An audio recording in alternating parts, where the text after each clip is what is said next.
Because most of the time people go into a relationship because there's something missing and they think that's a relationship. So let's say two people who are like messed up create more mess, right?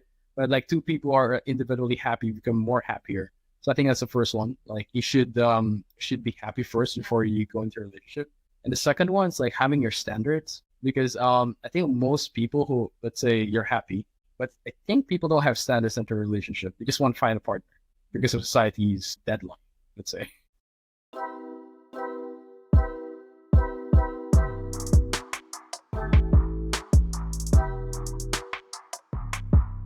Hi everyone, pleasure to be on your podcast, Christina. So thank you very much for this. So I am Julie, Julie Page. I'm from France, originally from a small part of France called Brittany. And since a very long time, I really wanted to go abroad. So that's what happened. Yeah, I'm 28 years old and I'm working here in Singapore at the moment.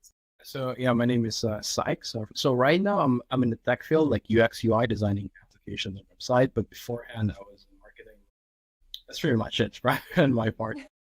And you mentioned already when we had the pre-chat that you met in the Philippines. Is that right? Yes, yes. So how did this happen? Okay, I can tell a story now. Yeah, That is better. You gotta tell the entire detail. So yeah, actually, the funny thing is like when I analyzed our story, we're not supposed to meet. What happened was she was in China for the exchange program because she's studying in a business school, and then after the business school, she's having an internship. Problem is she's having a hard time to find an internship in China, so her visa expires. So she needs to go somewhere near. She went to Hong Kong, just looking for an internship. She couldn't find one. And then she found one in Manila, but of course for her it's like Manila, I'm not sure. Because I think Manila has a bad reputation globally for most foreigners. Yeah, well, actually, because like the image we get of Manila in France and Europe is like when the Philippines like the beautiful beaches, but like don't go to Manila. It's like what the image we get from Europe. Basically, like everyone that I know, like in France, they were like, "Why would you go there? Like, look at the internet. Like they say it's dangerous, it's bad." So I tried to ask like on forums. I decided to go. So she went, and then the funny thing though is like, so how we met, it's like, so the company where she was having an internship is same co-working space as the company. Yeah, so at that point, actually, I saw her before. I'm like, oh, okay, it's a new girl in the office. Yeah, I'm single. I'm like, it's a new girl in the office. And of course, it's an office. You couldn't just like talk randomly to people. How we met is that one time, so the HR of the company is leaving the company. So I was staying in the office for quite some time, helping her pack up stuff. So while I was leaving in the living room, I saw her like sitting in the corner. It's like, oh, that's the new girl in the office. So I'm like, I'm gonna talk to her later. Promise we're having a dinner, right? So when we went out and we had a dinner, I don't know if she's still there. So I went back. I was like, oh, she's still here. How do I approach a girl like in an office, just me and her? I don't want to be like a creep. You know? What I did, I was like, okay, what I'm gonna do is I'm gonna pretend I'm busy. So what I did is like I was passing back and forth like I don't know 3 times just to make sure that she sees me, right? And then afterwards, I went in front of her, trying to look busy and trying to call someone, even though I'm not talking to someone, just pretending. No way. And then I was like, oh, come on, man! Like you could approach girls in bars and clubs, but like you haven't approached someone in the office yet. So I'm like, okay, come on, let's do it. I approached her. I was like, oh, can I sit there for a bit? I'm waiting for my car. So the way I sit is I'm not sitting in front of her. It's more like sideways, like a casual sit down. So I think from that point we had a chit chat. What did you do at 10 p.m. in the office? That's a good question. Why did you stay so long? Actually, it's a good question. Very good question. Thank you for asking. Because actually, it was like my first month in Manila. I feel like Manila is not like the other cities like Singapore or I don't know, Hong Kong, Shanghai, where you meet a lot of people, so many expats. Like it's very diverse, very dynamic and stuff. It is very dynamic, but like I had something planned, and then on the day, like nothing was planned anymore. I had to do some stuff for my school as well because it was like a final year internship. And I'm like, okay, I will just go there and do my stuff. It's funny because I was canceling my Grab for 3 times just to get. Grab is like the Uber in Southeast Asia. So it's like canceling it 3 times. And then I invited her. It's like, oh, you know what? Tomorrow I'm going to have a party with my friends. Feel free to come. It's like, oh, she's so excited because she never hang out with people yet. And then the funny thing, like the next day, I think I was having so much fun. and I saw her message. I thought I pressed send, and it didn't send. So I was like, so having so much fun, and then like he kind of bit like a drunk a bit, and then I think at one point she told me like she was waiting in her condo, waiting for my reply. He basically invited me to work the day after, and I was waiting for his answer. And then on the day, like it didn't happen once again. Was my first month in Manila. So you did not get the message, and you did not go to the party after all? I invited her the next day, right? So the next day, like I went to the party, and I think I had the drink already. I replied, but I forgot to press send. So I thought I sent it, and then I think after 3 a.m. or 4 p.m., I'm like, no, like I didn't press send. That's why she's not here. I thought something's wrong. Yeah, you forgot to press it. It can happen. Yeah. But me, from my side, I was like, oh shit, like once again. The next day, I sent her a message like, oh, sorry, I forgot to press send. And it took her 7 hours to reply because I feel like she's kind of a bit, pissed off a bit. Yeah, like, oh, she was dressed up like, I want to go, I want to meet some people, but like, I forgot about it. And then I think from there, it started as like us just hang out, as like friends hang out like on a daily basis or weekly basis, just touring around the city. Cool. So it was for 6 months. So we actually during my first month there, and then we got together after like 2 months. Kind of interesting as well the way we bonded together, because at first it was like pretty friendly vibe, and I was asking him a lot of questions because I was like so curious about like the Philippines and Metro Manila in general. Is such an interesting city, very different from the European cities, and I was asking him a lot of questions about like how I was at work, like why did my colleagues react this way, about the language as well, Tagalog, like, so many questions you have to answer all the time. And I think the day we really bonded together was during the Holy Week, because the Philippines are very Catholic countries. On the day, like, tell me if I'm wrong, but like they visit like 7 churches, and they need to pray in those 7 churches. So it's like Visita Iglesia. So we call it Visita Iglesia. So there's a certain week of the year. We call it Holy Week. So what you do is like you visit 7 different churches with your family or friends, and then you pray. And also what you do is that you go to Station of the Cross, and then you complete, like how Christ was at the beginning. And so we actually did that, but we're quite late. So we only visited 3 churches. And then once we went back to the city, there's like an installation for the Station of the Cross. So we did that. And then I think that's the day that we bonded. It's only 2 of us. It was very cultural. It's like very cultural experience. Because I feel it's like something very unique. The thing is, like before that, right? I was actually considering like maybe like I could date this girl, but I don't know. Like I never dated like a foreigner. So in my head, like, okay, how do you date French people? So I did the research. You did your research on it? No, actually, every single time, like I studied it, and they're like, oh, one thing I learned is like French people don't date. It's called like rendezvous. So there's no date. So say in French culture, it's either like, you kiss and then, or something happened and all of a sudden the next day you're together. But there's no in between. Like you can go from 0 to 100 the next day. So I'm like, okay, that's odd. And then, so how you get to know each other is more of like rendezvous. So it's more of like hanging out with your friends somewhere, and then, just observing each other, how you guys react in a social setting. That's how it works. And then something happened the next day. The next day, you're a real relationship. Like from friends to like lover, like within one day. No, there's no in between.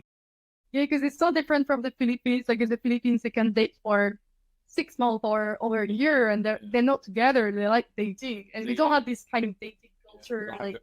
And it's kind of funny as well, like the conception of the way we conceive, like for example, like friendship. Like the first time we met, like was on the Friday, and then the week after there was like a kind of an afterwork, and he invited me to this afterwork, and he told me like, oh, do you want to have a drink? But he didn't specify that it was actually an afterwork. So there were many people around, and they were like asking us like, are you guys friends? And me, I answered like straight away, oh no, of course we're not, we just met. And for Sykes, like, for me it's like, yeah, we're friends. We have like a different perception of what is a friend. Like it feels like a friend is like, someone that you start to know, like getting along and stuff, and can take years to be a friend and consider someone as a friend. But I think for us, it's like if you just met once and you had a great bond and chemistry, it's like that's my friend already. That's how it works. And then when we're together, it's like a different personality. It's like two different people from friends to lover. It's like when we're like in a relationship, it's like, oh wow, I could talk to her. Like I never talked with someone in a deeper level, like intellectually. I think that's how we connected. Sort of like intellectual conversation. We don't have like small talk. Always discuss things, anything that comes under the sun. So that's how we started.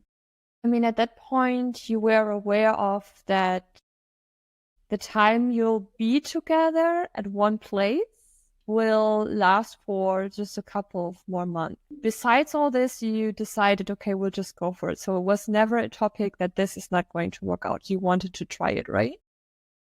Yeah, because back then it's like 2019, right? There's no COVID. Like we don't know what COVID is. So she left. Yeah, we stay like for 4 months together. And even though I know that my internship will happen at some point and I will have to finish my studies, we knew that at some point we are going to be like reunited for sure. So I just had to come back to France and like finish my studies and my thesis and then finding a job and we'll be back to Asia, right? Like it sounds very easy. Yeah, or like go there and then I remember like I think like the December, like before the 2020, 2020 it's gonna be amazing, and then COVID happens. You don't really know when it's gonna end. So I think that's when it started, like the long distance. I think in Europe or maybe in France, I think the lockdown only lasted for 6 months max, but in the Philippines like 2 years, and it always changes every 2 weeks. So it's like it's really kind of hard. Like I remember me working at home for my job, and I could see Julie like traveling in Europe. Like that's crazy. I mean, she has like freedom. Me, I'm stuck here, and we couldn't really see each other because no one could go in, no one could go out. So yeah, we adjusted with the time difference, and I think the long distance thing, it was useful for us to be more better in communication. That's different stage of the relationship, and that's how we learned to actually like work together. And yeah, it wasn't that easy. Actually, we've been long distance for 3 years and a half, like without seeing each other, because some people we know have been long distance, but they can't see each other like every 2 months also. But like our situation was kind of specific, like so far away, like France, Philippines, and the Philippines had, I think Philippines were closed for 2 years. 2 years. So even though France, like we could travel, like we could then go to the Philippines. And then at some point I could go to the Philippines. So everyone told me like, Julie, why don't you go to the Philippines? But it's not that easy, right? You're using the money for that as well. So it's like better find an opportunity like to actually stay together more long term instead of just going there for 2 weeks or so. So that's why I wanted to actually find an opportunity for like in Southeast Asia. And so that's why I came to Singapore. So it took time as well to actually build it and try to find the right opportunity to actually be together and reunite it for longer term. But how was your whole experience during those 3.5 years where you didn't see each other? That was 3.5 years, no? I mean, thinking about it, like you only knew each other for 6 months. Yeah. Before you had to leave the Philippines again. And then the whole craziness started and you kept your relationship, like you kept up with everything. How did you do that? Because to me, it's amazing. I mean, I have been in a long distance relationship, but we had all flexibility. Let's say it like this. We knew like same thing as in your case, like we're going to make it work because at some point we live together. But the whole COVID thing, obviously it's something no one saw coming. I think the first one's that we don't know how long it's gonna take, right? Like how long we're not gonna see each other. So it's more of like step by step. And I think later on we realized it's gonna take long. So might as well like live each other's life individually and not focus too much on the relationship because we're still together, but like we couldn't like physically together. So we just focus on ourselves, like our career, our life. So I think that's how we were able to maintain it. And in fact, at some point, we don't even talk every day in terms of calling. I think like the normalization, we just talk like once a week in terms of call. We message each other every day, but only if it's needed. And I think the good thing about it, like we view this the same way. Like communication styles is the same way, and we talk about stuff. So if there's a misunderstanding, we just resolve it. Yeah, we're very open as well about like what was happening in our lives and how it was work and everything, and our feelings and like how we feel at the moment and stuff, and all our struggles. We're talking very openly about it. And even though, like, for example, like we didn't call like every single day, right, at a specific time, it was more like very casual, like, okay, like let's have a chat, and then, just 15 minutes, and then it's like 1 hour, 2 hours, 3 hours, like, it's like you didn't like really like have a specific time when calling. Sometimes like for hours, and what was important was like knowing that we can't be together at that moment, so we need to make the most of it in our own circle, because there are still people, there's still our family, our friends around, so we still need to enjoy them, right? So I think that's how we managed to kind of balance the distance as well, even though it was not easy, and many people around us were like, oh, I couldn't do this, it's impossible, how guys are doing it, and sometimes even like kind of negative comments on why are you doing this, it's so weird, judgmental, like very judgmental comments. But it's just like we don't have the choice. Like it's not like we chose it. Like we don't have the choice. We didn't choose that. Like there's COVID, we can't be together. So we're just trying to go with the flow, and we didn't know it would be so long anyway. Like it's all we thought it's just gonna be for a few months, and then we just go with the flow because we didn't have the choice. As you said before, you were always hoping that, okay, just a few more months. And I think that's also what kept you going, because you thought, okay, eventually there has to be an end to all this. Yeah, and I think I'm not sure if you remember. It's like I think I talked to her about some things like, okay, I mean, we could break up now, but we don't have a problem. It's just a distance. And if let's break up now, and we find like a second option. Don't you think that we're gonna regret it like later on? Like, do you think it's like, oh, you found the one, and then you give up because of this like few years of time, compared to long term, you realize, oh, maybe you're going to have a family in the future. Maybe you're going to find a second option partner, but are you really that happy? Or maybe not. So that's what we talk about. Balancing what the society tells you and what we feel like. Like, we feel like staying together. We connect together. We build together. So even though we're not at the same place, like, we still have the same long-term goals and being together. We are like flexible as well, adaptable. Then we no problem about that. So like just, let's be patient and like, the others, it's okay, they can talk. Yeah, and I was discussing to her, like, I think in a relationship, there's like 3 areas that you connect, like intellectually, physically, emotionally. So I was telling her, like, okay, we couldn't be physically together, intimately, but we could connect emotionally and intellectually, even though we're far away. So I think that kept us going with the relationship. Also, it's hard to get a job here in Singapore. Like for her, the reason why she got a job, because she's part of like a special program for French citizens. So that's why she got a job. But like, I think for a foreigner, because we met some people who want to find a job in Singapore as well, from let's say Italy, they're having a hard time because in Singapore, for the local contract, there's like a quota, so they prioritize the locals before they got like a foreigner. You sometimes like, it's a bit frustrating because you're like, oh wow, it's like it took us like 3 years and a half and like to get together, so at least we're together. But like he has been coming back and forth to Singapore like 3 times, so 3 months overall. So it was amazing. But then at some point at the immigration there was some troubles and stuff. So that's why if he doesn't have a job in Singapore, it's like harder for him to stay here. But at least we're in the same area right now, so like in the same zone, can visit me more easily. And maybe at some point you can find an opportunity here in Singapore. As well, I can move to Manila from time to time.